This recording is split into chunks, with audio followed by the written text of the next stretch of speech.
you get into the drug trade?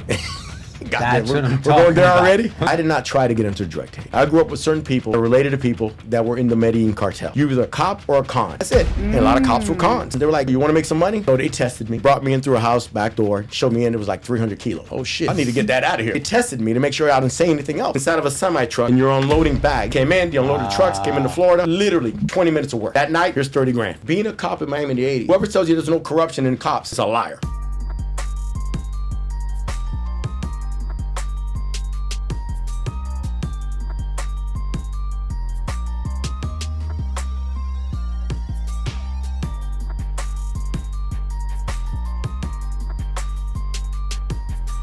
Welcome back to another episode of the Play Hard Look Dope podcast. I'm super excited for this episode today. It's going to be a one-of-a-kind story that I can't believe we are actually the ones presenting it to the world for the first time. This is the story about an ex-cop turned cocaine smuggler in Miami's 80s heyday. How serving time changed his life in this first ever public speaking about his experience. Before we get into the show, I do want to give a warning and a disclaimer. This show is meant for adults. We do discuss adult topics, scenarios, real life experiences of someone on the ground floor of both the drug trade and being a cop. Before we get into this episode though, I do want to ask each and every one of you listening or watching this podcast on YouTube, Spotify, or Apple, please support the show by giving us a like, a subscribe, or a follow. Please give us a review, leave a comment, share this with a friend. These are the only free things that I'm going to ask you to do to help us support the show and enable us to keep going with this show. We cannot do this show without your support, and I hate to ask for these things, but we do have to ask for them. It helps us with the algorithm. Please give us a follow if you are on Spotify or on Apple. Subscribe if you are watching this on YouTube. Whichever one is your preferred platform, please support us there. It's really easy to do, and without further ado, let's get into the show.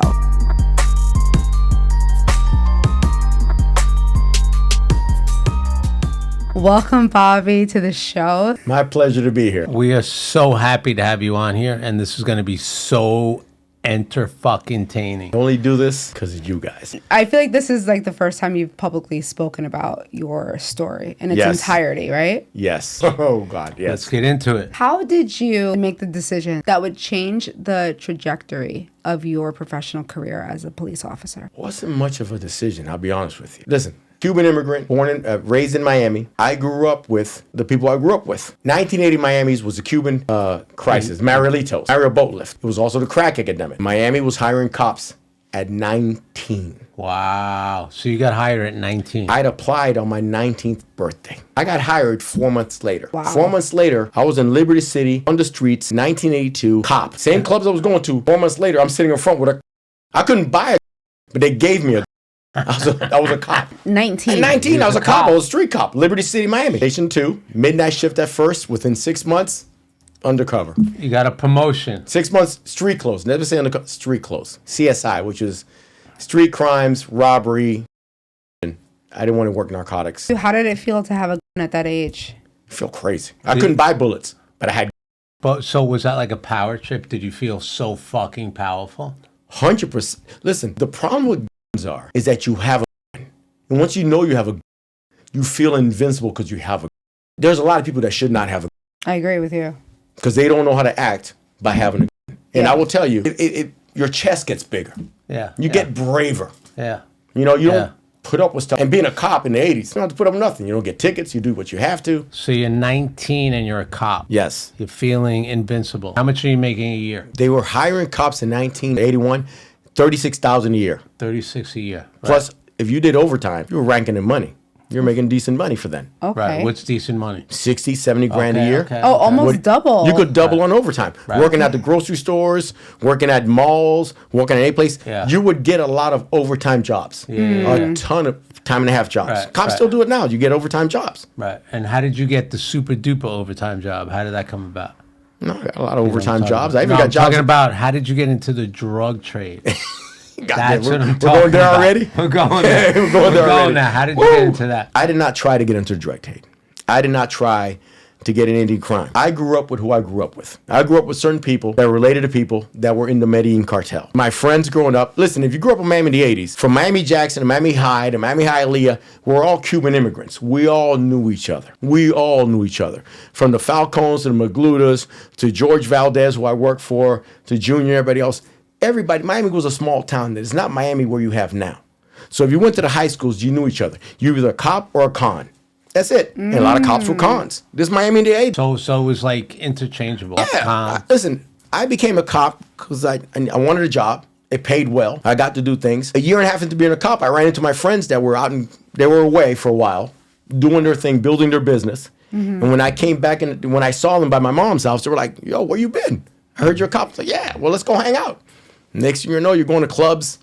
They're doing blow. I just want to drive the cars. I just want to hang out with my friends.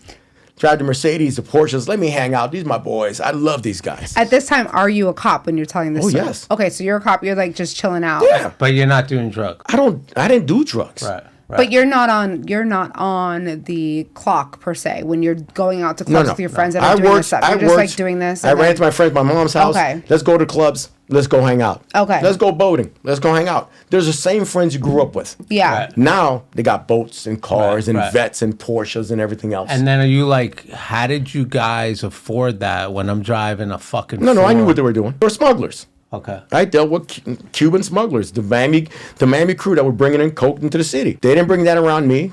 I didn't see it till later on. Friends of mine I grew up with. I went to visit my mom. I drive my friend's house. I see a brand new Corvette, Cadillac in my buddy's house. I pull over. Hey, where you been? Hey, we've been back here. My friends were in California, smuggling in Carmel when Clint Eastwood was mayor of Carmel. Back then, you could buy a mansion on the water, pay the rent for a year, bring a boat in, get a white guy to drive it. You could bring in coke in from Mexico, smuggle it. 3 or 4 months later, you rent another mansion, empty it out, do it again. You saw this happening with your friends and partners? My friends, they told me the stories. They told me what they were doing. When did it sort of intrigue you to take that step into, Within 6 good months and bad. of hanging out, clubbing, being with them, they were like, yo, you want to make some money? I'm like, I'm already hanging with you. Of course I'll make some money. So they tested me. How did they test you? Where my friends was living, there was you buy houses. There was a neighbor's house. They brought me in through a house, back door, showed me in. It was like 300 kilos. I'm like, oh shit, y'all need to get that out of here. They're like, okay, not to be behest. They got it out of there, but they tested me to make sure I didn't say anything else. I was like, all right, we're going out tonight. Let's go. I don't give a shit. Let's go. How big is 300 kilos? A kilo is 1,000 grams. It's this big. You know, clamas is all wrapped up in duct tape. Not duct tape. It's the clear warehouse tape because it's plastic and the warehouse tape's on it. That brown tape. Okay. And Yes. stack up. Yeah. 300 keys could take up like this tall, like here. It's hard to tell the size because it depends how it came in. It's a good if size? If it's packed neat, I've seen kilos that come in almost like soccer balls, 2 and 3 balled up together. When they used to drop them off in the ocean, and there's different versions. But No, I didn't know that. It all depends where you got packed and how it brought in. I knew guys that used to bring them into. Remember the old restaurants? They used to have the Coca-Cola and the soda. There was a canister in the 80s. Yeah. They used to take those canisters because they were sealed on top, and they put like 5-6 kilos in it. Go up to the keys, light up a few tires on the water, and just unload them. Yeah. So Off let me. off the planes with a Cessnas. Just drop them off. You buy cheap. Goddamn. I can't believe I'm saying it. I'm sorry, guys. You would buy stolen Cessnas because you don't have to report it. All you do is put the radar, the auto drive. Unload, pilot jumps off, comes in the boat, goes in the Bermuda Triangle, dumped. You never use that boat again, that plane again. So much profit involved. You can burn a fucking boat. Plane. Burn a plane. It's easier to get rid of the plane than try to land it and now worry about the DEA and somebody inspecting it and seeing a crumb or a little seed or something or anything they see on it, they can stick back to the owner. Right. So just dump and get rid of it. I have 2 questions because I know that people. My heart's racing. I never tell these stories. No, I know you never tell these stories. Yeah, no, I know. Statute of limitations are done. I have. They better be. Statute of limitations are done. The moment that you saw that amount of kilos, emotionally, like what was that reaction? Didn't bother me. This is Miami in the 80s. All right. These are my friends. These are my personal. Since we were 10 years old, I've known these guys. So all they're doing is showing me something. Okay. No big deal. I left. Yeah, but have you ever seen that amount of... God, no. Who has? Right. I've seen a lot more since then. But but what did you think of that? You're seeing, you're like... Oh my I God. was already prepped for it. I knew what they were doing. I'm not dumb. I know what my friends do. I know the cash you're hanging on. Remember, these are before days of credit cards. This is not Apple, iPhone, and shit like this. This is cash. It's all cash. Too much cash. Friends, you got 10 grand in your pocket. That's cash. Yeah, that's cash. In the 80s? Yeah, that's cash. That's cash in the fucking 2000s. That's cash. Where we at now? 2024. That's cash. That's cash. That's cash. Yo, man. You decided. I didn't decide. They asked you. They asked you. My friend said, my friends told me straight up, you ready to make some money? I'm like, yeah, of course. I'm already with you. Why not? So they were like, okay, we're going to pick you up. You're coming with us. Sure. Pick me up. Next thing I know, I go up to Clewiston, Florida, country. Okay. I know exactly where I was at. I know exactly where because I was always going there a lot. My friends and the people I work for, which is public knowledge now, you check him, George Valdez. He'll tell you he knows me. Rancho Santa Barbara in Clewiston, Florida. 750 square foot acre ranch, white fencing, beautiful, home of Tardy Impressive. 1984 Congress Quarter Horse Champion of the Year, American Quarter Horse Champion of the Year, $6.5 million horse. Wow. Beautiful, beautiful ranch. Basketball courts, baseball diamonds. I go out there with them. God, I can't say everything. Truck comes in. They're telling me it's a potato. I can't remember if it's potatoes or onions. I'm not going to lie to you. I'm not a farmer. I ain't going to lie to you. But they told me, open the tractor trailer bay, 12 back, from 14 to 18. You go 4 down. Everything else comes out. Everything else comes out. You basically unload everything else. So we jump in there. We unload, move everything forward, bring out So you bring bags, out 40-pound bags. It's supposed to be onions or tomatoes. I don't know if it's onions or potatoes. Yeah. 40-pound bags. Well, All you know is it's you're all cold. sweating inside of a semi-truck and you're unloading bags, moving forward, and then unloading bags. Come in. It was literally 20 minutes of work. Came in, you unloaded the trucks, came into Florida. That night, here's 30 grand. Ooh. So wait, that night alone, they gave you 30 fucking grand. Plus everything else they've always In given me. cash? Right. Like how- Wait. So hold on. So you were making 36,000 a year. Yes. And in No, I was making probably 50. By the time With I was doing overtime. overtime and stuff, Right. I wasn't working much overtime once go I started ahead. hanging with them. So you were making how much in overtime? Let's say 54, 50, 55. Over a year. Yeah. In And in- 1982, But in one night, you made 30 grand. in one half afternoon, I mean, like, 20 that's minutes. tough to turn down. They gave it to you in a duffel bag? Just give me cash. Here you go, negro. Dale, vamos. Let's go. How did you feel when that happened emotionally? What's going through your mind Great then? How do I get more? What are you talking about? So the first thing I thought of, wait a minute, how much are these keys? 7 grand? 2 grand landed? All right, there's 20 back. So it's an Let's adrenaline flip rush. it. Adrenaline, total adrenaline. Now let's go. Yeah. Let's make some money. Yeah. So you're all in now. How could I not be? Right. What was your upbringing like? Where did you go to school? What was it like for you in school? Your family, where did they come from? All right. I was born in Cuba. I am 61 years old. I came to America February 13th, 1968. I was 5.5 years old. Few things I remember from Cuba. I'm the oldest of 2 younger brothers. My brother's 4. My one brother's a year behind me. Another brother's 2.5 years behind me. I remember mom would come in, get dressed. We're going out. All right. Church clothes. I don't remember the day. It was church clothes. It's not Sunday. You get dressed. Here's a car. You're in the car. We're in the airport. What are we doing in the airport? Next you know, I'm fighting my brother Angel for a seat on the plane. I remember that. Pan Am Airlines. They're not around anymore. It was Pan Am, right. Pan Am. Pan They had Am. a documentary on them. Yeah, because they used to fly the Freedom flights. Yes. Okay. Yeah, it's Freedom flights. These were Freedom flights. Yeah. My dad got my mom, my 2 brothers, and my grandmother out first. He came back 6 months later. All I know is we got to a plane. Next you know, I'm in Miami. And my aunt's duplex where my uncle still lives there in Miami. 5 kids, 2 women in the house. The women were clean sheets. We just grew up in Miami. By the time my dad came 6 months later, we rented a house. By the time I was 10, my dad bought a house.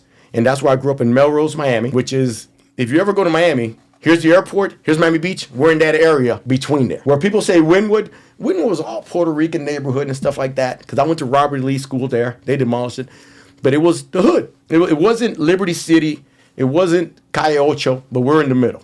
I grew up in a neighborhood that was mixed. It was middle class at the time. It's lower middle class now if you go to the neighborhood now. But it was middle class because my dad had a nice job at the hospital. We were what you call hood rich. We vacationed. We traveled. My dad had vacations. We had a good job, you know. But it was still that neighborhood. Colombians, Chileans, blacks, a lot of Cubans. You name a country, we basically had in that neighborhood there.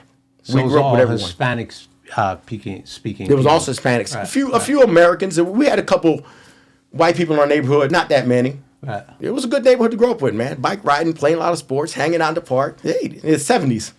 Yeah. God damn, I keep forgetting how old I am. I mean, so then you're like a teenager when you're kind of getting into being a cop. No. Yeah. No. I never 19. thought in my life 19. I never thought in my life of being a cop. I never thought. I've been okay. working since I was 12 years old. I worked in malls. I did stores. I worked at a finance company. I even interned at Super Q radio station, which was the radio station in Miami. If anybody knows Miami in the 80s, it was disco and salsa.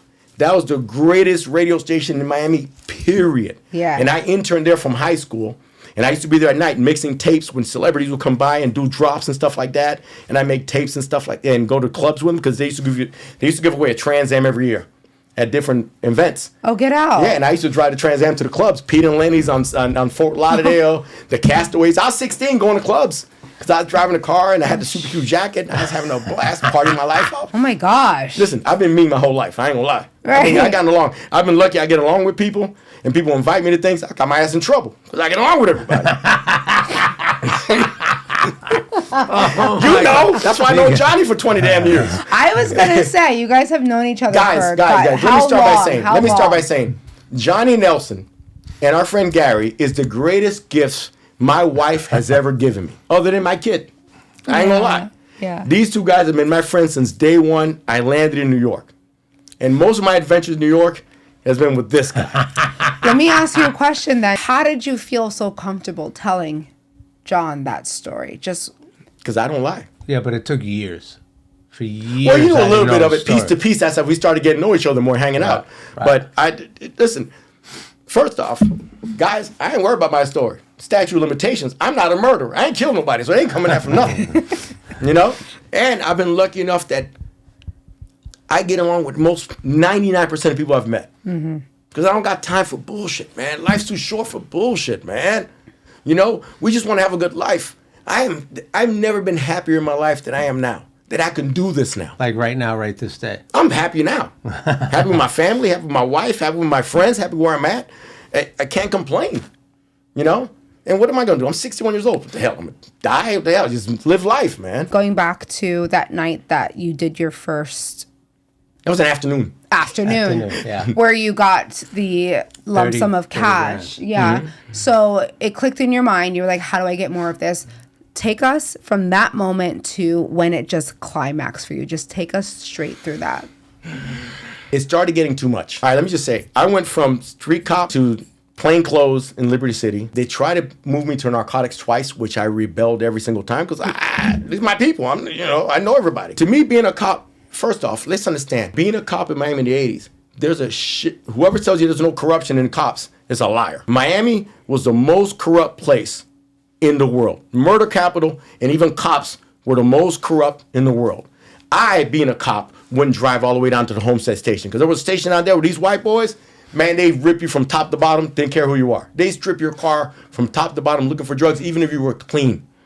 And all these guys had big houses with Harleys and vets and stuff. All these cops, they were the biggest rip-off artists out there. I don't care who tells you. I was there during the time of the Miami River cops. I did time with them. I was locked up with them. You know, a lot of corruption. This Miami in the 80s was cash time, man. It was a wild place.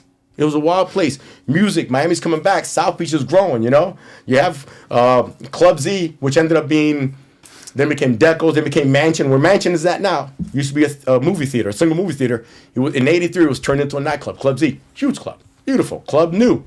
We partied at Club New. We lived at Club New. Wow. So I have a question. So you have 30 grand in your pocket.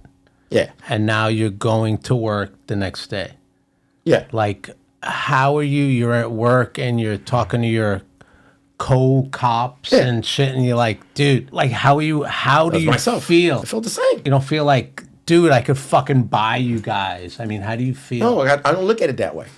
Because I didn't look at, honestly speaking, I say this is naive. I didn't really think what I did was that bad. Okay. The politicians were doing that. Yeah. Let's understand. Everybody knows Miami in the 80s was a whole different world. There's books and stories and everything written about it. You know? What's this? Griselda on TV right now. Yes. Make it look great. That bitch was a Netflix. savage. Yeah, she was Netflix. crazy. She was killing everybody. You kidding me? No, man, please. Yo soy cubanito de Miami. Cubanito Miami understand this. If you grew up at my age in Miami, you understand it because you grew up with everybody. I don't care if your next door neighbor, all of a sudden your next door neighbor works at a warehouse and you see a powerboat parked in his yard. Why? Because the thing with the drug business is you don't have to be a genius. You know who you are. Everybody bought in because it was easy. There's no tracking. There's no nothing. Anybody could smuggle a load back then. Mm-hmm. It wasn't complicated. I feel like you have to be kind of smart, though, to not get caught. The problem with the drug business is that idiots could be in the drug business. Yeah. The problem with drug business is you could be a mechanic. You could be a... If you know the right person, all of a sudden you're a baller because you make some money. Next year you're at a club, throwing money, big chains, everything else, because it was easy to make it. That's the problem with drug. The few smart people that were in it, yeah, they all rise to echelons and everything else, but eventually the smaller people bring them down. You can't. The drug business is stupid because you got to get it from someone and you got to give it to someone. Right there, that's two people in your business. I could tell on you anytime. And those two people have people. And those people have people. Right. You never get away. Right. Oh, shit. That so you don't get away. You can't. But so what I'm asking is, you're now with fellow cops. That worked. After you just made 30 grand. I'm at fellow cops that are on blow. I'm on fellow cops that are picking up. I'm on fellow cops that are on roided up. They're fucking head. Wait, so cops did the steroids? Steroids wasn't illegal. Steroids was not illegal back then. Steroids was not a class felony till, what was it, 88, 89? Wait, so cops did steroids? Did you know that? No, I didn't know that.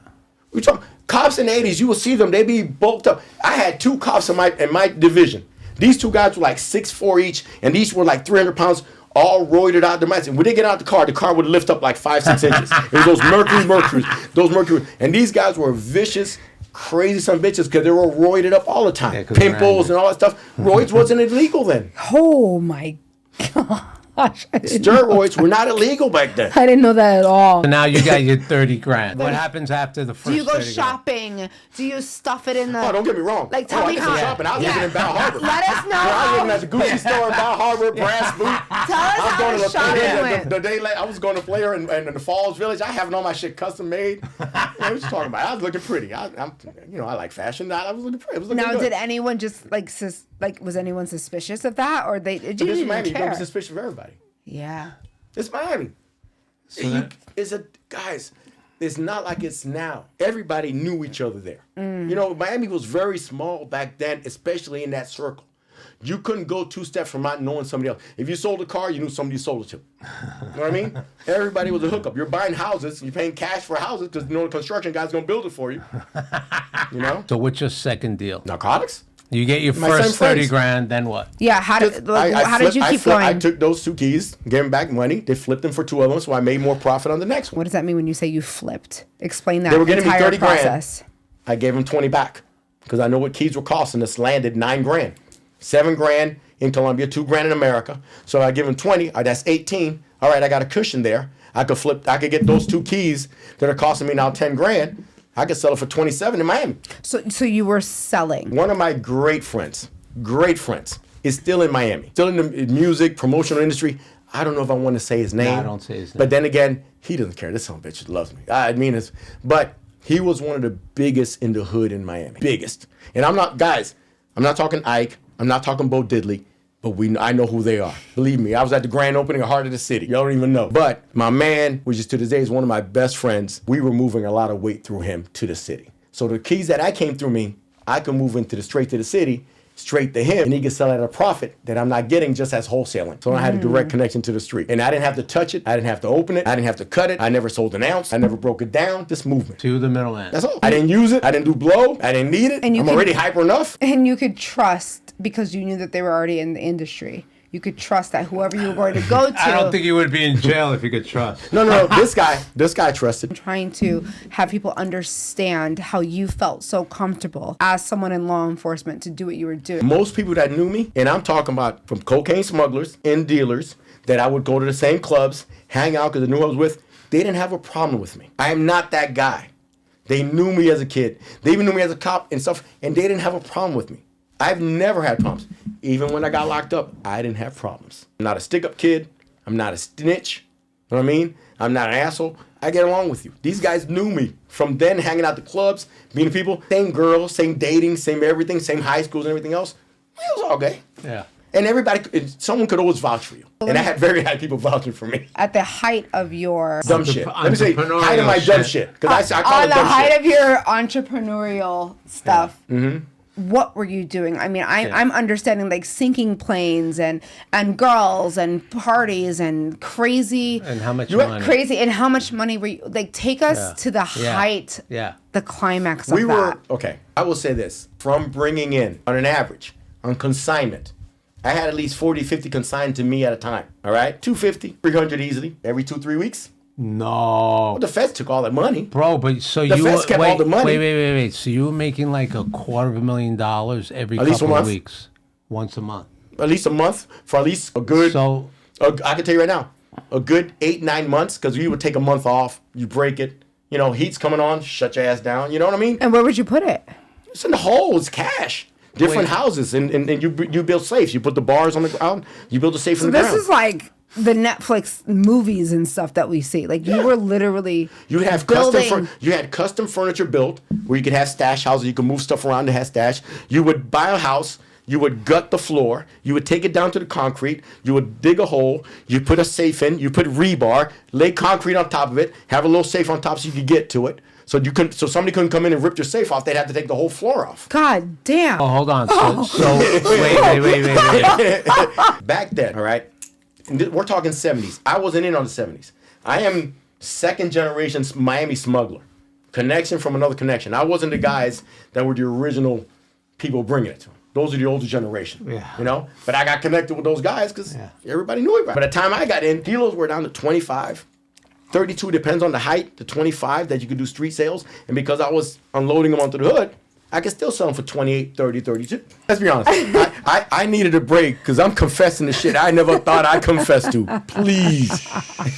How did it go down? How did you get arrested? I got caught. Metro Dade Police. They were on to me because I hung out with everybody. I'm at, Regine's. I'm at Suzanne's. I'm wherever all drug boys are at. From everything from Parallel Bar in Miami Beach to Manhattan's from Parallel Bar was in South Miami to Club New and other place in Miami Beach. I'm hanging with the boys. Those are my people. I'm driving the cars. I'm there. I'm working for recruiting. I was a recruiter.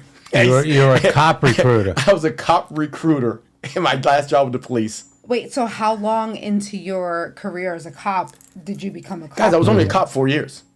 Okay. I was only a cop 4 years. Total.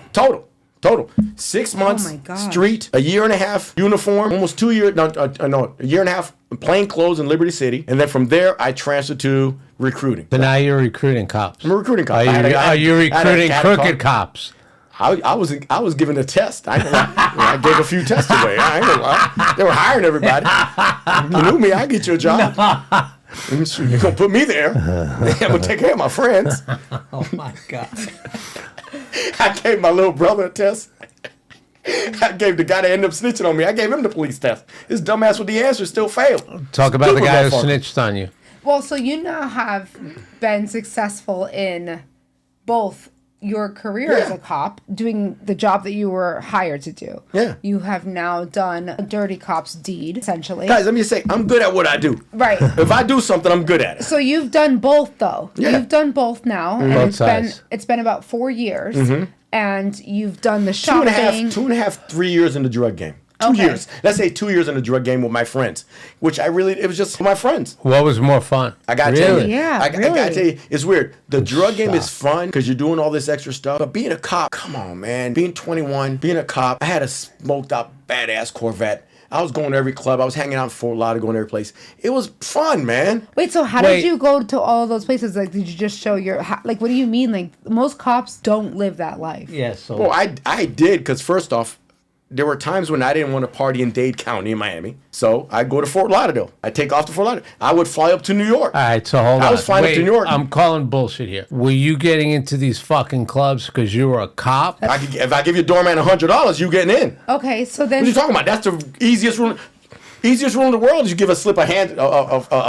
Even back then, a 20 gets you in it everywhere. So you were obviously. I was a baller. You were a baller, and you had the look though. You had the look of a handsome cop, right? I had my Ice Cube curly perm back down, my Porsche Carrera glasses, ice going down. What happened to that? It's just too much maintenance, pain ass.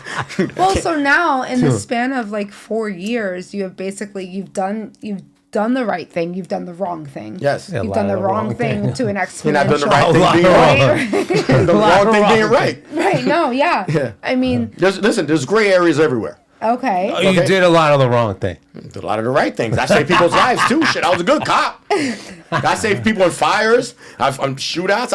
I did good things. You were in a shootout? I've been shot. I wasn't shot in a shootout, but I was shot at in a shootout, but I got shot with dumb shit, but still. Can you tell us about that? What is it? When I got shot? Yeah. Yeah. I didn't know that. So wait, this is before I was even in the drug game. This is the fact that he says that. He loves this. Listen, I got shot in the dumbest way possible. Good friend of mine, Louis, was in the police academy. I was already a street cop. In fact, I was going from street cop to detective. And I was at my friend's house because he was in the academy. I was teaching him how to clean his gun. Because there's revolvers back then. There's no Glocks. There's no automatics. These are revolvers.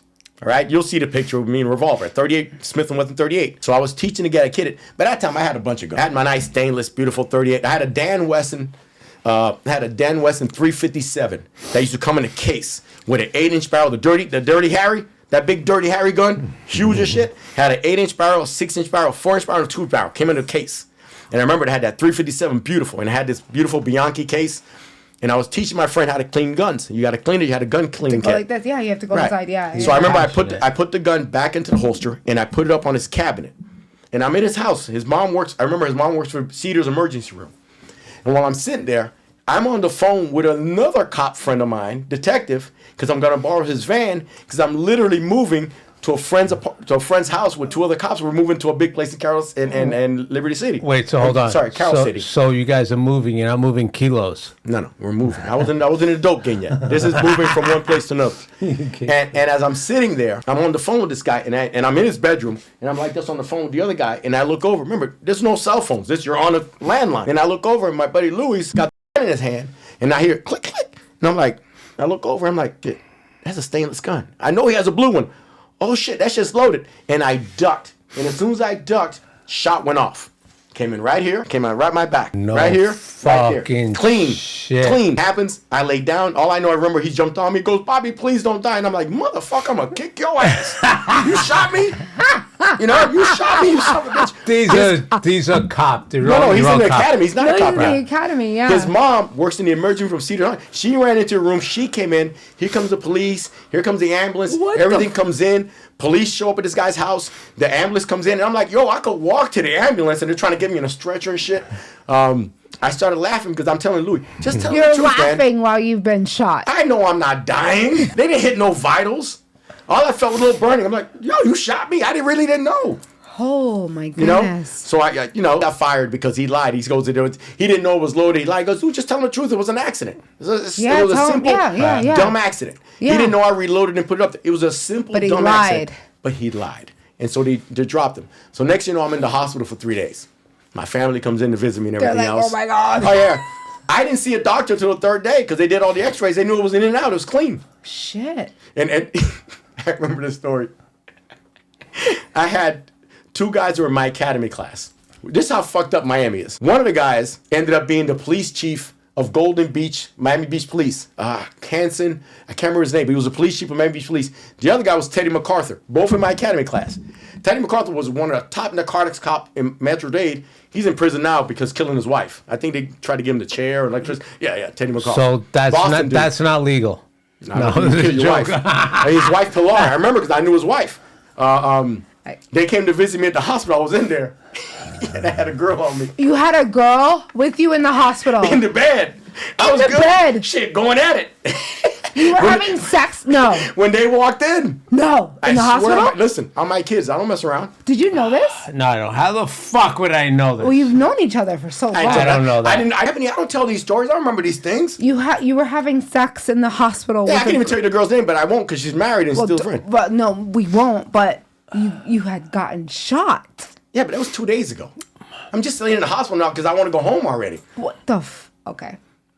And you called her, or she called you? Right, how did she get there? Well, everybody knows. You got phone numbers. You got phones. They're in the hospital. They're going to visit you. So now I want to know. First off, hold on. It was a Cedars 11 Hospital. My dad worked at Cedar. He ran the labs there. Okay. So I had a nice room. You know, first I'm a cop, so I have a nice room. The nurses know me. Quinterito, hey, your angel son, you know, and stuff like that.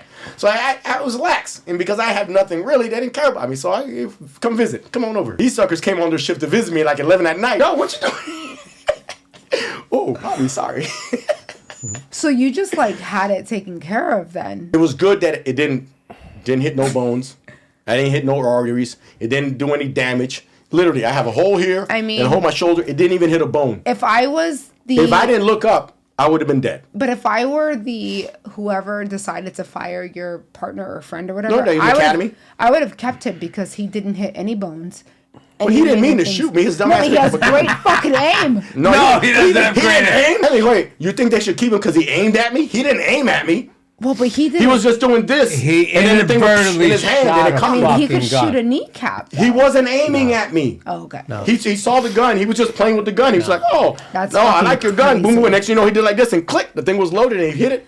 And I'm just lucky enough that I was like this. I'm like, "Oh, that shot my gun," and I ducked. And when I ducked, that's just good instinct on you then. Oh, so lucky because I heard the.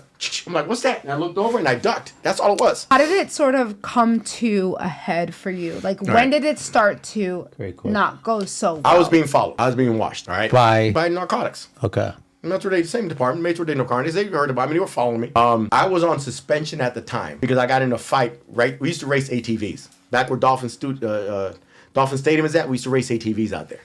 And I got in a fight with a security guard, so the police department suspended me for a week.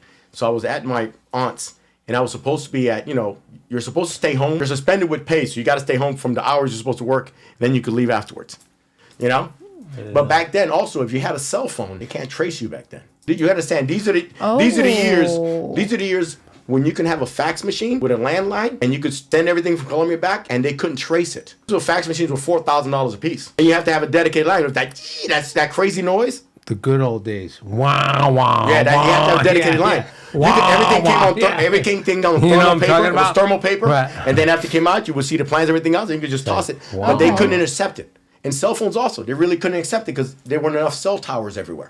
Oh, that's interesting. Oh, when I first got my first cell phone in my car, I could call my girlfriend because her job had an 800 number. But half the time, you wouldn't have enough cell service to get a phone with somebody. Oh, because not everybody had, there wasn't like it is now. There wasn't cell towers everywhere. I would be honest, I'd go in my car and make all my calls because I had my cell phone built in my vet. So I'd make my calls and the police couldn't really watch me. So how did that work out for you? For a while, we kept rental cars. Now, how old are you around this time? 23. How many years as a cop are you when this starts to catch up to you? 3.5, 4. I kind of knew I was being watched because I even, one day I was being followed. I called on my friends. And they were all at Strawberries, which is in Hialeah, Florida. Luke ended up owning Strawberries. The guy that owned Strawberries originally was George Nunez and his cousins. What is Strawberries? It was a club in Hialeah, 62nd Street, Hialeah, across from Casanova. It was a big Cuban club. But Strawberries was the black club, grown adults, everything else there. Cool ass spot. The guy that owns it is my friend that started Space and Live in all these places.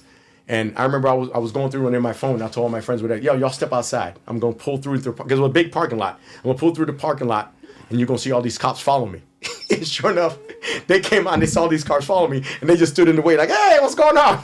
Wait, so in the beginning, then you thought like it was like... Oh, I knew I was being followed. And then you thought it was like a joke? You thought it was funny? I knew it was being followed. But you're in a civilian car. Yes, but what happened was once I was in suspension, I was moving 4 kilos. At the time or at the time, general? No, when I got busted, I had 4 kilos in my hand. And what's the street value on that? 120. Okay. 30K okay, kilos. So 120. This is 80. I busted in 84. Take us through that entire day. Having kilos back then is no big deal. I could always get kilos. Kilos were easy. I was in. I could swap kilos. Some of these are my own kilos. Brought them in and stuff. Did mine. My one connection in the city. My boy, to this day I love him. God, I wish I could mention his name because this man is history in Miami. Still to this day, bad motherfucker. People can probably put the connection. Once I say his name, everybody you know who he is. And then when he sees the story, you know what I'm talking about. He knows. Long story short, I knew I was being followed. What I did is I took my car, parked it. When I had 4 kilos in my car, I knew I was being followed. I stopped at my cousin's place in Miami. I have a cousin named Mario. Not a, you know, call him cousin, but they're first, second cousin, stuff like that. Your play cousin. Yeah, I get it. But Your this son play bitch, cousin. yeah, but this son bitch I've known since I was 10 years old. Man, his first piece of ass, his first job, his first car, everything he got from me. I just gave him $7,000 2 weeks before. So all of a sudden, I just woke up to his apartment. I walk on and say, hey, what you doing? Nothing. Listen, I left something here. I'll be right back. I'm coming back. Don't worry about it. I know if actually I didn't even tell him I left something. I went to the living room. I put the duffel bag between the sofa, and I left. I came back with my motorcycle. I had a bunch of bikes. Came back with a motorcycle with my friend and 2 people that worked for him, right? I went upstairs to get it. By the time I went upstairs to get it, I was coming down the stairs. Police everywhere. No. Oh. So he set you up. Police everywhere. Wait, 6, 7 so cops. he set you up? Yes, 100%. He called him up and everything. What a 100%. dick. So he 100%. knew then, obviously he knew. 100%. I didn't know the whole story with him. I did not know. So I get arrested. Cops come in. Boom, boom. Guns come in. I arrest my friends. As they're arresting me, lay me on the ground. He's coming down the stairs and he's acting like he's fighting with him. And I'm like, yo, let him go. He has nothing. I'm defending him. He has nothing to do with this. What do you mean he has nothing to do with this? I don't know what you're talking about. But he has nothing to do with this. But he was acting. He was acting. Yeah. They take me to narcotics, which used to be off 112 highway in Miami, off the 112 highway narcotics department. And the first thing they do is, you want to talk to us? No, they put me in a broom closet. Lock the door, put me in a broom closet. What? Yeah, they put me in a broom closet. Like, you mean an actual, like, a Open janitor's the door, closet? sit your ass in here. I said, okay. Like a janitor's And you're closet? sitting there. I just sat on a In a bucket. closet. Okay. So what are you thinking? You're in... Like, I'm locked up. are you I'm just like, I need to make a phone call. Yeah, but not nervous? Do you not care? Like, I gotta is see it- what's happening. It's like what it is. Yeah, but are you flipping out? You like, Yeah, I was in oh a my broom God. closet. Nah, listen, you're nervous, but you still got to keep your head about you. It's not like you never thought this can't happen. That's so interesting. Yeah. You know? So I'm in the broom closet. And these are knocks, Metro Days. I know I'm going to be arrested. I know I'm going to get bond. I'm not worried about this shit. I'm going to say a normal person that's like, in terms of like a normal civilian without the protection of being a cop. Go ahead. Is going to fucking probably shit their pants. Yeah. Anybody. And the Most way people that shit their you're pants. Cops shit describing, their pants. right? The way that you're describing your emotions in the closet, you're like, I knew that this would happen. No, It's just I mean, listen, like, don't get me wrong. I'm nervous, but you got to keep your cool. And then again, I'm 24 years old. Okay. so you still feel I'll be like all you're right. invincible. I'll make it happen. Yeah, tough luck. We'll figure it out. Let's Yeah. find out what happens. I know with court, you got to go to trial. I know with certain things, keep your mouth shut. So you Just had shut the up. knowledge of the law. Yo, 'cause you don't snitch. I'm Cuban. You don't fucking snitch. That's things are bred. My father told me, God, I hate to say this. It's going to sound wrong. Guys, I'm going to say it sound wrong, but this is old Cubans talking. Maricón ante chiva. I don't care if you're before you become a snitch. My father told me the day I got arrested in prison. I don't care if you're gay, but don't be a snitch. Told me straight up. Told me straight up. I said, Right. you don't got to worry about that because I That's ain't the either. worst. Right. Told me straight up. Your father Yeah. was like, okay. No, my father was straight up. I was in that broom closet for almost like 6 hours. They bring me out, ask me a question, put me right back in. Are you Okay. serious? Yeah. And they knew you were a Wait, cop. were you handcuffed? Yeah, they were the same department. Were you handcuffed? Yeah. Or? And do you know those guys? Yeah, I knew 2 of them. I knew of them, but I didn't know who they were. Right. I knew Tony, but Okay. Tony wasn't there. Tony wasn't there, but I knew who he was. He was at the same department. Right. So the guys I got arrested with, they took them in. My good buddy got bailed the same day, 100K. He posted it. He was out That's- the next day.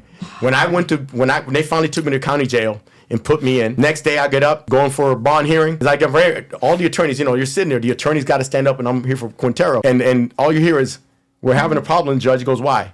We don't know which is his attorney. There was like 6 attorneys there. For you.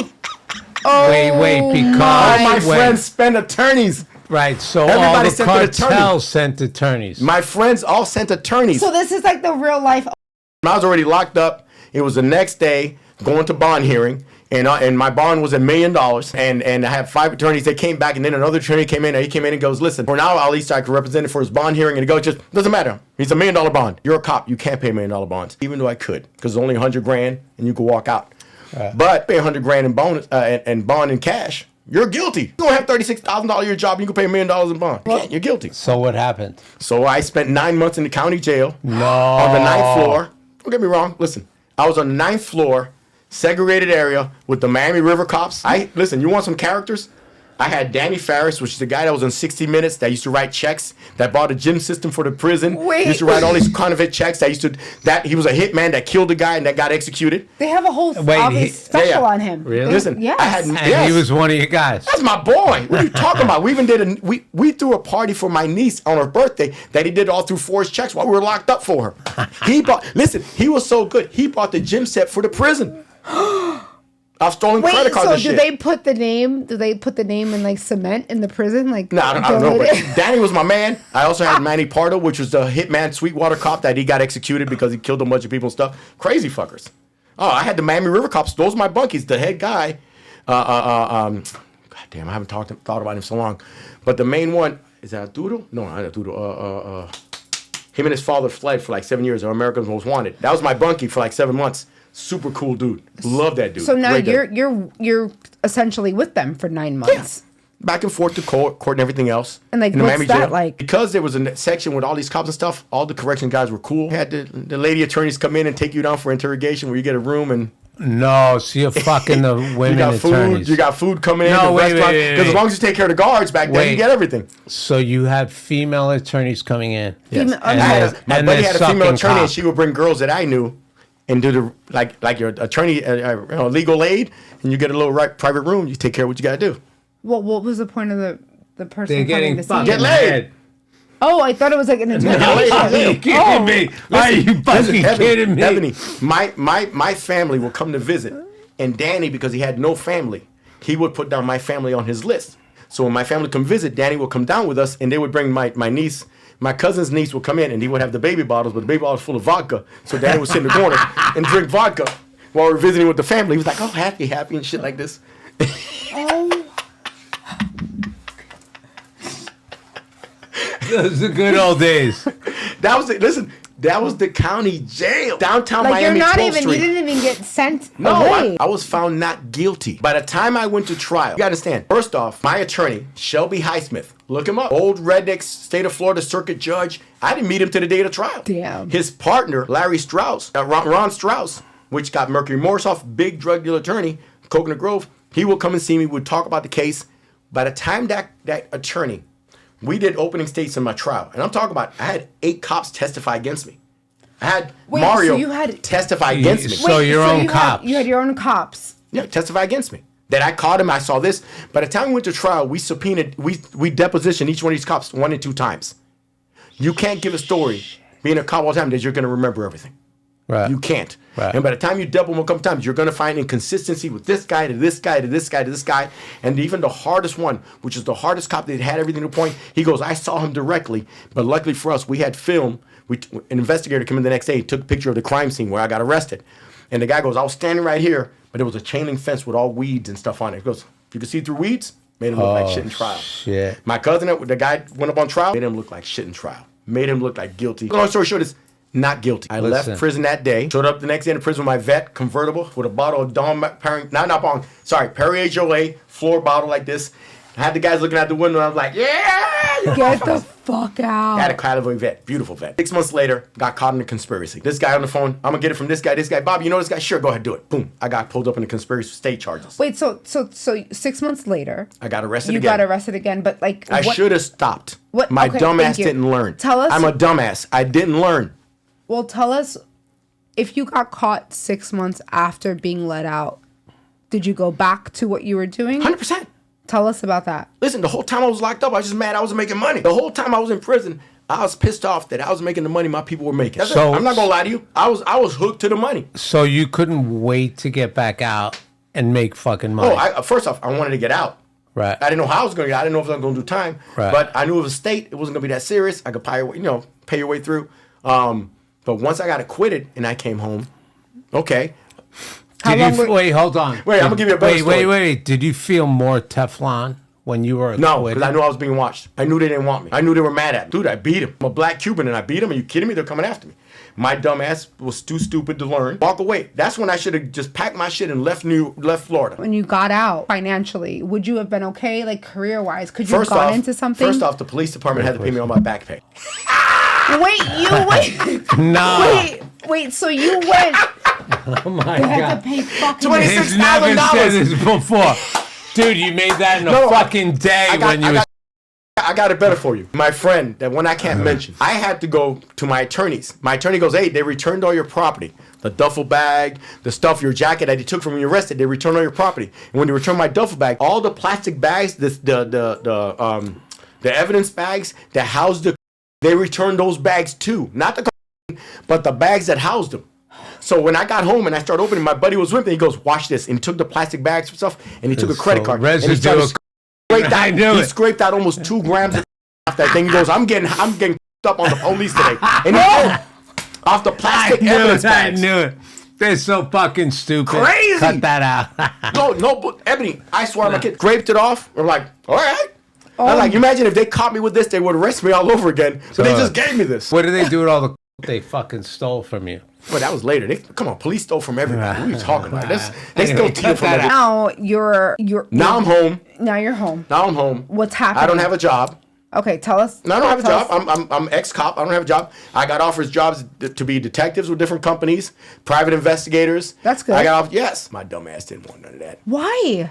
Because my dumb ass wanted a big flow. I knew what I could do. Money. I say this. I am young and I was dumb. I should have walked away and just done something else. You know what I mean? I didn't learn that lesson until later off in life. I tell you straight up, I'm not a good criminal. I'm not a good criminal. I did 3.5 years of drug business. I damn near did almost 7 years of time. That's a dumb event, and I don't have shit to show for it. I'm a dumb criminal. I leave crime alone. Okay. But I was enjoying it at the time. So you're home now. What happens? How do you get right back into it? I'm still back with the people I know and everybody else, and then I got caught in a conspiracy from ex-cousin's ex-husband and another guy I knew that were trying to do a dope deal. And yo, I don't know this guy. Man, I vouch for you guys. Do your thing. And they got me on tape with that. So the state came and arrested me again. So somebody was wearing like a wire or something. By that time, we went back to state. I got bond the next day because they were like, yo, this man's in prison. You guys were wrong already. And within a month, they dropped the charges. Then came the feds. Okay. You can't beat the feds. Well, you can't beat the feds. You don't have more money than the feds. They could keep coming. You can't beat them. So what happened? How did they come? Oh, they got me with conspiracy charges. By that time, they had 2 truck drivers, a pilot, and everybody else snitching and shit like this. So long story short, I fought it for long can, then I pled. I pled out conspiracy. How did you know that the feds were what starts to happen in your life? They're not going to Come on. Really? There's certain movies that are actually pretty good about the 80s dope game. One, I like Blow. I like the Johnny Depp movie. That whole Panama thing when he goes to Panama and gives that card and they give you a card for cash, that's totally true. Okay. You know? The stuff, the Netflix Cocaine Cowboys, 100%. Oh, that was good. So you knew the feds were coming because of No, I didn't know they were coming. I thought I was gone. I thought I beat it. How did the feds come at you? They arrested me. My attorney gave me a warning. He says, the state's dropping it, but I think the feds are coming. I got acquitted in 86 in December. I got arrested again in 87. I got bonded. Then I got out. Then the feds picked me up. 3 days later, I got bonded again. And I got sentenced in January of 88 is when I turned myself into prison. What made you want to turn yourself in? I couldn't win. At one point, you look at the evidence. Look how many people testifying. Tell us about that day. I was home. I was in North Miami Beach. I was living in North Miami, 95th Street. Came in, right in front, just walk out. I mean... And what, they just cuff you? Yeah, they cuff you right there, put you in the car. They call my bail bondsman. Where were you going? What were you doing? Like, I was home. Did they just knock? Yeah, they knew they were coming over. The attorney coming over. Listen, at one point, you know some things are happening. You feel in your body, you feeling stuff like this. Yeah. And I knew the feds were coming. My attorney let me know, kind of like, listen, I think there's a case being built in the feds because Miami's very small back then. They would say attorneys knew everybody, and some attorneys they were bad attorneys. Right. Dude, there are bad attorneys out there. I'm not gonna say mine because I will say mine pretty good. But they're bad attorneys and stuff. And by that time, you already know this guy's been busted. You know this guy's busted. You know this guy. You already hear it. Right. So I'm like, this guy's not around with. He's snitching. Right. You know what I mean? Right. By the time they get to me, they already had a few people testifying against me. They had the guy that I vouched for testifying against me, and I was paying his fucking bond. That was my cousin's husband. Oh my! Wow! I paid that fucker's bond. I said, I'm not paying for your attorney no more. That's insane. That's the guy was testifying against me. How long was your trial? No, I had no trial. No. By the time I went I pled out. Wait, so what does that mean? Played out. I took a guilty plea. Okay, so I took a guilty plea federal. 12 years conspiracy. 12 years. They tried to get me for the old possession. 12 and 12 concurrent. I was supposed to serve 8 years, but I had almost a year in county time. You know, in good time from being a county. They included that in there, so I had to pull 6 years, 7 months in federal prison. You're now told that you're going to federal prison. Yes, and they let me self-surrender because I was no violence, no guns. So you just walk out and you're like, okay. Yeah, I was bond. The judge let me do Christmas with my family. That was a hard Christmas. Shit. So like you knew you were going away. Yeah, like everybody knows. So the Christmas was fucking packed then, right? That's part of my ass. I was living with a bottle of Chivas. Listen, I was living with a bottle of Chivas Regal on my hip, on my side. Oh my I was trying to make as much money as I can on the side to put shit away. Get out. Because I know I was going away. All my friends do it. Nigga, let's throw you a party. So listen, it's not rare Gangsters, everybody doing. You know you're going away. Let's throw you a party. And you know you're going away for like 7.5 I'm years. going to pull almost. Well, I didn't commit to it because I was still appealing it. Okay, but you know you're going. I know I'm going, but I was going to try to appeal it. You know, you got money, you can still appeal things. But what's going through your fucking head? Are you thinking like I'm not going to see any of my friends? Yeah. No one. Well, no. First off, you're going to see your friends in prison because there's a bunch of them there. Oh my gosh. I didn't think of that. Did any part of you feel like maybe I made bad decisions? 100%. Yeah. But what are you going to do then? What are you going to do? You did. All right. You're here now. You got to deal with it. Listen, one thing about me is I know I fucked up a lot of times, and you have to deal with it. I know what I did. When they hit me with the time, they was 12 and 12 self-surrender.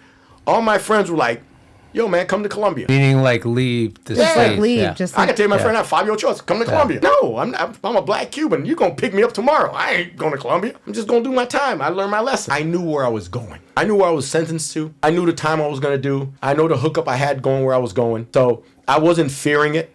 I wasn't going to a level 6 Terre Haute underground prison. So what type of prison were you going? Level 1 minimum security Watergate prison in Montgomery, Alabama.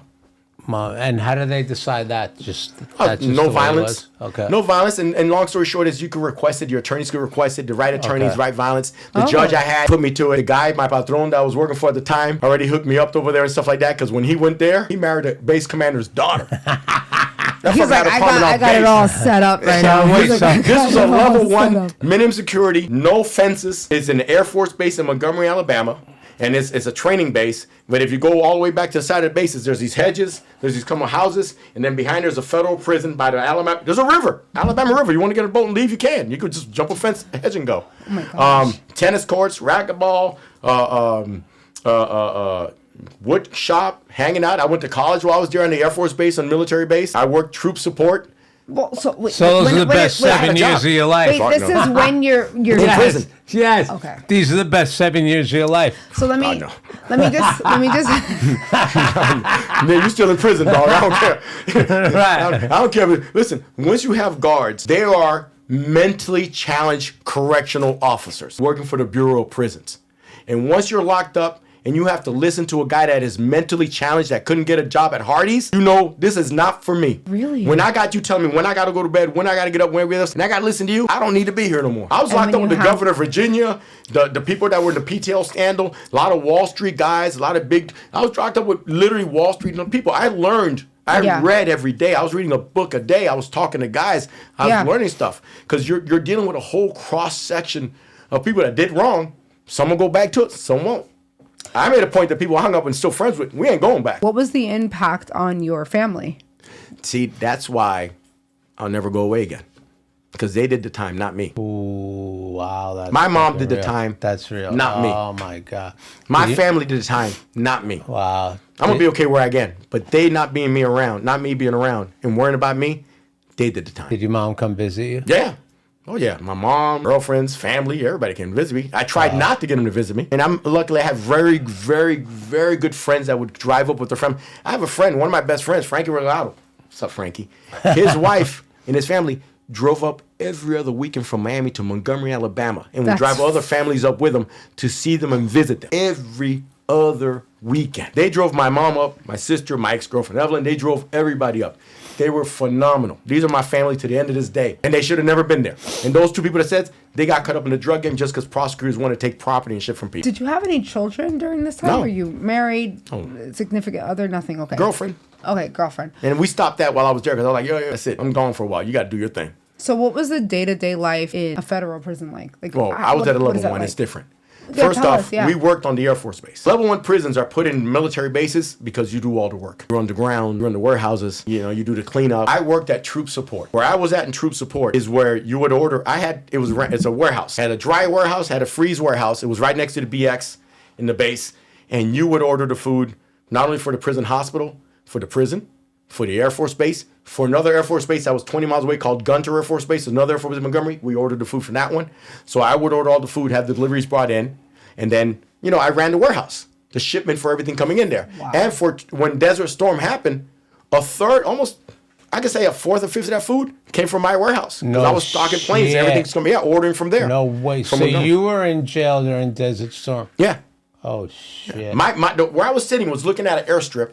That's insane. In an Air Force base. Oh, no, Evan, you want a funny story? Where I was at, it was a level 1 camp where they would, on a weekend, right? There's a count every 4 hours, in the morning. But on Saturdays, count you at 6 in the morning, they don't count you again to 12 noon. I had a guy that came in, and literally, the day he got there, he looked me out. Hey, I got friends here. Hey, what boy, come here, talk to me. He asked me about the counts and stuff. He gave me a number. Call this number Saturday at 6 in the evening. I was like, okay. That Saturday we're doing counts. He's not there. Gone. Already gone. Oh, shit. You call that number, he's already in Colombia. This guy already had done 9 years. He was a banker for all the Colombian stuff. They transferred him to this level 1 prison, and he knew he had another indictment coming. And as soon as he did, he found out. He walked out the hedges, came out, had a car, picked him up, put him on a plane, took him straight to Colombia. The first time my parents visited me, it was my girlfriend with her sister, my mom and dad. And I remember that they were at the hotel all of a sudden at 7 in the morning. My girlfriend and sister had a room, my parents' room. I took my girlfriend's sister. I said, hey, go to my parents' room. She goes, what are you doing here? Shut up. I'm in the room getting my piece. Oh my gosh. Because by running troop support, there were times I was sleeping in my bunk on a weekend. They would wake me up. Quintero, they had eggs in the kitchen. You got to go get eggs. So I'd go to the kitchen. They gave me the kitchen truck. Get in the truck. I took three guys in the back of the trunk. It was a box truck. You close it up, drive right out, go to the Air Force Base. Their families pick them up, or they have a warehouse there. Go do your thing. I sit there for 2-3 hours. I load up pallets because they used to come in 36 dozens. Kitchen would like 30 dozen, and I would like 36 because I have extra boxes, all contraband. The liquor, the stuff everybody wanted. What you're talking about. Everything from wood to snake skin to any supplies everybody wanted. Tools. And then at night, I get dressed in civilian clothes and go to college. He's a college student. There was 2 colleges. There was Troy State University, a technical school. Vocational. Yeah, vocational. Like that, so my friends were in that school also doing body shop work and stuff. Oh my goodness. I'd get to college, walk in one door, pick up a girl, and just walk out the other door, gone. So they were women. Yeah, it's an Air Force base. And you're dressed in civilian clothes to go to school back then. Did you have sex with the college women? Yes. Why not? I had sex with the prison shrink one time. No. I need to hear about that. I'm sitting in a bathtub. My brother went to visit this girl to drop off contraband to bring back to her. And as he's there, he sees this picture of me on her fridge. And he goes, Bobby comes here? Yeah, he comes at least once a week. He goes, you live like 20 miles from the prison. She goes, from the Air Force. He goes, yeah, I know, he comes. And the picture's me in the bathtub. And he asks, my brother goes, what you doing in the bathtub? He goes, I'm fucking. She goes, what do you want to do next? I ain't been in the bathtub in 3 years. I want to soak in the tub. Seems like you had a decent time. Oh, no. I had a decent time. I'm not going to lie to you. Do I ever want it again? Fuck no. Right. No. Time is still time. You're away from your family, your friends. Yeah. You just make the best of it. When I was doing my appeal from Montgomery, Alabama, they bussed us to Birmingham, Alabama. While we were in Birmingham, Alabama, I actually met a bunch of Marielitos that I'd never even seen the streets. They were so happy to talk to somebody in Spanish. From there, they put me on Con Air. Go to Miami? No. All the way to Oklahoma, El Reno, Oklahoma, to pick up more convicts. Reformatory prison. One of those scary-ass prisons you get to. Oh, yeah. And as soon as you get there, you're like, holy shit. What did you do there? I don't get it. Yeah. Well, I was on transfer, but they bring you there to get more people than transfer you out. But I was there for 3 days. Crazy scary. And then they put you on a bus. Then they drive you to those prison reformatories, line you up in front, and you're looking at this place with barbed wires, old stone gates. I mean, this thing is scary as fuck. In prison, the Mexicans don't get along with the Tejanos. The Tejanos don't get along with Mexicanos. Mexicanos don't get along with Chicanos. Even Hispanic gangs. Yeah. The ones from Texas don't get along with the one from LA. But the ones from Mexico, because they're all different gangs. But they're the same. They're still in prison. Spanish. Yeah, but they're still gangs. No, but I think she wants you to say they're all Spanish. Aren't they all like? Are they all Mexican? Yes, but some are LA Mexicans, some are Chicago, Texan Mexicans. You had the Tejanos, the Chicanos, and the Mexicans, and they didn't get along with each other. As soon as we get there, and as I'm standing there, this little short dude walks up to the Cuban guy with me, goes, "Where you from, Miami? Cubano? Or you come with us?" And the guy goes, "Oye, Bobby, come with me." And the guy goes, "No, they had negro," in Spanish. And I looked at him, I heard Spanish, I was like, "No, fuck you, a negro." He goes, "Hey, where you from? Cuban? You come with us too." I said, "Okay." Left the white boy. I'm like, "Yeah, see you later." Because the Cubans, there was only like 14 Cubans in that place, and they ran the whole prison. And all I did was keep their asses laughing. From there, we flew down to Miami. I spent 2 months in Miami for my appeal. Denied. Sent me right back to Alabama, right back to life. By that time, that's what I told the girlfriend, "Hey, it's over. I'm going to be here for a while." Then I had another 3.5 to do. But was that like heart-wrenching? Were you like fucking done? Like what's going through your head? I said, I'm just going to do what I got to do. I lost all my money by that time. The feds fucking took everything, man. They took all our shit. A lot of people lost a lot of money when they went after Noriega in Panama. A lot of drug dealers lost a lot of money when they went after Noriega. They didn't go after Noriega because they said he was the bad guy. No, they went after him because Panama had their own banks and the CIA wanted them that money. So what they did is anything that was locked to drug dealing or anything else, they froze the assets. Miami lost more property, more houses, more the collection auto car, all tied to Panama because the feds froze it all. Took people's boats, houses, and everything else, and basically said, "Oh, you're legit? Well, come and claim." They took all our houses, they took our stashes, they took the stuff in the safe, they took everything that was.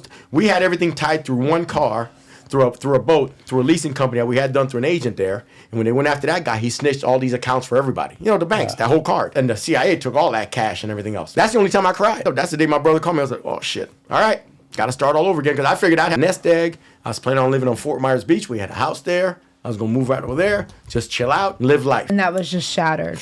Done. I had zero. That's why I said I'm a dumb criminal. I got nothing to show for it. If you had to do this all over again, would you make different decisions? Yeah. Or are you okay with the way shit went if down? I'll tell you right now, decision number one, I would have never been a cop. I was not meant to be a cop. Who the fuck hires somebody at 19 years old to give him a You found love a couple of times. Well, he was in jail for 7 years, so I'm going to say found love there too. many times. You have found love. You have children. How did the women in your life get past your past? Great question. Wow, great question. My ex-wife knew of me before we even met. She knew my family. She knew my friends, our friends growing up. So she knew my story before we even met. So when we met, I was already, off probation and stuff like that. She goes, "You ain't going back to prison." I was already working on the beach, doing my stuff. She didn't have, she knows I'm not going back to prison, man. They tried to set me up so many times they couldn't get me, and I wouldn't do it. She doesn't know all these stories. She knows more stories than any other woman. My current wife. My baby. I love. Yeah, she's the best. When I was dating her Sister works for the economic council in Europe. Your wife is German. Yes. Her sister goes, she told her the story. Her sister goes, he did 12 years. He did 12 and 12. He was at 12 years since. She goes, "How do you know?" She goes, "Yeah, I just want to thank you." She goes, "Why?" "Because you ruined any political career I ever had because of your husband." What was her reaction when you told her the whole thing? You're a dumbass. You imagine what it would be right now if you went to college and everything and what your mind and how good you are. Right. If you did it the right way, Bobby, you'd be running shit. If there's anyone that you would want to speak to right now who was on a path of making the decisions that you made, what would you tell them right now? While I was locked up in Alabama, I spoke to youth groups, and I would tell them this is a dumb choice. Crime, and especially the drug game, is a dumb choice. Obviously, you got to get it from someone, sell someone, and the time they give you, you're gonna get snitched on. It's just it. It's a dumb decision to make. It's dumb. You're under cameras 24 hours. Now you can't go to a club. Somebody's not holding up a camera. You can't do this. You could talk to anybody. They could be recording you. It is the dumbest thing to do now. Do you feel that the reason now you uphold morality and ethics is because there's cameras? I smoke weed, but I'm not worried about that's illegal. That's legal now, but I'm not going to do anything that's going to put me in prison. I'm a changed person because That's what I'm asking. If I never did the dumb things I did, I'd be in a different place in life. I lost a lot of my opportunities, and I say this wholeheartedly because of having a record. Being a black man with a record, it is the worst thing that you can have in America. I'm a black Latino, already 2 strikes, and I have a record. I am so lucky that every job and every opportunity I had is because someone saw me, trust me, and gave me opportunity because they knew I was better than that. What do you do now? I am regional director for Help the Invention Company. I help people with patents, market their ideas, prototypes, virtual realities. I've been doing it for 20 years. I enjoy it. I don't have to BS nobody. I could tell them straight how it's going to work. It still depends on getting a product on the market. Certain things have to be done. That's it. Now, do you still carry some of that from who you were before with you on the streets of New York That's today? Corona. That's my wife. I'll walk into a place. She got tired of it because I'll walk into a place and I look around and goes, I will tell her, somebody could grab that right now. Nobody would see it. She goes, "Stop thinking like a criminal." I always think like that, though. You got to. Yeah, no, what did I tell you when we're talking about the bags? Right. I say it's too close to the door. Make sure nobody grabs it. Your children will see this. Yeah, of course they will. My kids know some stories. They don't know everything. Right. My kids know some of my friends that did time with me. They know the friends. Oh, they know the friends that are clean. They know the friends that don't have trouble. They're the uncles of theirs. That I met. Some I met while I was locked up. Some I knew before. But these are solid people. Great business people. Both my kids. You have super smart moms, super educated women that give you your brains, that gives you the base of what you need. But you have my dumb ass also. Okay. That's the personality. Thank you for making me laugh because I almost cried. Yeah. Because you have the personality. You have that going. You have to have a yin and yang of both. For whatever it's worth, I personally think you're a smart motherfucker. Oh, I am. You ain't gonna tell me twice. I know I am. He's choking me up. Yes, go ahead, He's a smart motherfucker. That's all I'm gonna say. I gotta say, these two, they are two. When I say big brothers in a small house, wherever they are together, they're the same height, same width. I'm crying. They like to jump on each other. They like to smack each other and punch it. And when they start to miss each other, he'll be walking around the house like, I'm like, oh, you missed your friend Bobby. And when they get together, you just get to witness two like big dogs. brothers. Two You're like dogs, two like big dogs. Yeah, big dogs. Yeah. In a small house. I had a couple years in my life that were cool, and I was doing nothing but delivering laundry. When I came home, Mark and Ellen Friedman, Mark's Cleaners on Miami Beach. When I came home, I got a construction job, which I hated. There was an ad for a delivery guy. I said, South Beach, I'm going right there. They had just hired a guy, and the manager met me and goes, come back in 3 days. This guy's not gonna make it. So I go back 3 days later, they were firing the guy, and he goes, and Mark brings me in and goes, okay. And he gave me an aptitude test. When you're saying smart, it's funny. He gave an aptitude test. So I said, okay, I do this aptitude test. I come back, it's half an hour, 10 minutes. Here you go, take the shit. Leaves, comes back, he brings me upstairs, he goes, did Julio give you the answers? I said, no. He goes, you scored, at college graduate level. I said, Mark, I'm not dumb. I got education. You want to know a story? I told the guy my story. I just came home. I gave him my probation officer's name, got this much time probation. I'm from Miami Beach. I just got up in Doug game. I'm not a thief. I just want to work. Brought his wife in. They met me. He said, we'll give you a chance. They said they would give you a chance. Immediately. Yeah. Love to have me. And they needed someone, but they gave me a chance. I worked for them almost 3.5 years. Wow. I built their business. When I started with them, they had 27 home clients and 2 hotels. By the time I was finished with them, they had 137 home clients, 16 hotels. They put me in the best place. I was on South Beach, 33. My best friend owned clubs there. I was doing Versace, Madonna. Stefan's were clients for a while. The guy that owned the Versace boutique in Coconut Grove. Then in Coconut Grove, I only went to those houses. Those 4 years delivering for these guys were great till I started doing products for TV. Then it was a different world. All I try to tell people is get out of your environment if you can. You can't go back to your same friends. You can't go back to the same shit because that'll get you in the same shit. Have you ever spoken to the person that gave you up for federal time? No, fuck him. His own family won't talk to him. Is he still alive? Yeah. Did he do time? He snitched on a lot of people. Did you ever snitch? God, no. I don't do that. Because why? It's just in my DNA. So what makes a guy snitch versus not snitch? Well, listen, I've seen people that snitched that other people deserve to snitch on. I was locked up with 2 guys that got arrested. They were the mechanics for these guys, these smugglers. They got arrested, and while they're arrested, the guys whose fault it was went to the guy's house and not only threatened the guys, they threatened their wives and stuff. You snitch on those fuckers. That's no code. You go to Miami now. All the time. Do you have family there still? Yeah. What is it like when you go back to Miami? Are you going to clubs? Are you partying? Do you know people still? What's that like? He's looking at me. I ain't got nothing to say. No comment. Excuse me. Haven't we partied in Miami, Johnny? No comment. This way before Delano, we went to this Delano. is way before me. He's like, where you at? We're at the point of the show where we ask every single guest the same question. If you could have dinner with any person in history, dead or alive, who would it be? And if you could have access to the phone contact list of anyone in history, dead or alive, who would it be? If I could have dinner with someone and ask honest questions, it'd be my father. I would love to have a conversation with my father. What would you ask him? What would you say? Why'd you fuck up? Why? Look at us. Great family. Why'd you fuck up? In contact list? What you talking about? Jay-Z? What you talking about? My Jigga, holla at your boy. When you said Jigga, I was like,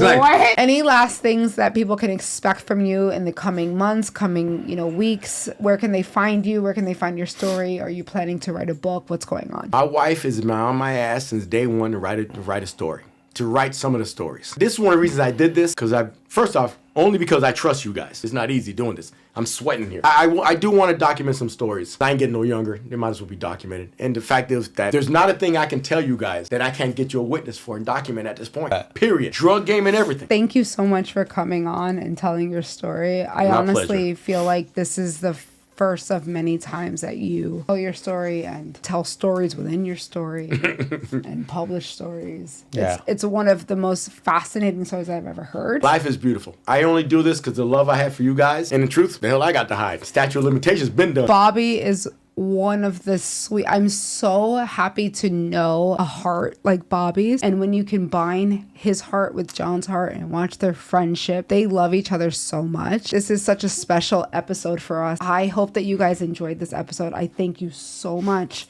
for coming on the show. I enjoyed it. And telling your story for the first time publicly. Yeah. We will see you guys on the next episode. Thank you so much. Bye. Peace.